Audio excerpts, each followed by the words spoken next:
During the last 4 days in Egypt, political tensions rose, leading to a showdown on Wednesday between President Mohamed Morsi and the Egyptian military.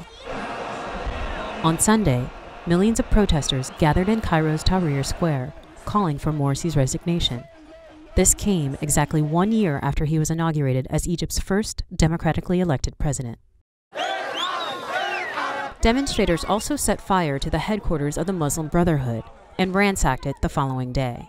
وتمهل الجميع 48 ساعة كفرصة أخيرة. On Monday, the head of the Egyptian military announced an ultimatum against Morsi. He said the army would impose their own roadmap for the future if the president did not address the protesters' demands for a more inclusive government and resign within 48 hours. Meanwhile, mass protests continued across Egypt, with Morsi opponents protesting in front of the presidential palace. Morsi's government soon started showing cracks. 6 ministers resigned, including the foreign minister.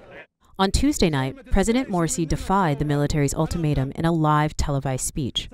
He declared himself the legitimate leader of Egypt and said he would pay the ultimate price. والحفاظ على الشرعية ثمن الحفاظ عليها حياتي. حياتي أنا عايز أحافظ على حياتكم كلكم. More deadly protests erupted Tuesday night.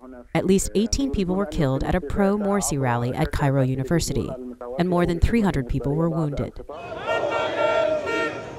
As the ultimatum deadline approached Wednesday afternoon, the military published a Facebook post called The Final Hours, saying, quote, "We swear to God to sacrifice our blood for Egypt and its people against every terrorist or extremist or ignorant person." After the deadline passed, the president's spokesman released a defiant statement on Facebook. But early Wednesday evening, tanks and troops moved toward the presidential palace. And soon after, the military officially removed Morsi from power. They suspended the constitution and installed an interim government. Just as when Mubarak fell, in Tahrir Square, there were fireworks celebrations. But elsewhere, the Muslim Brotherhood was upset and vowing to continue the fight.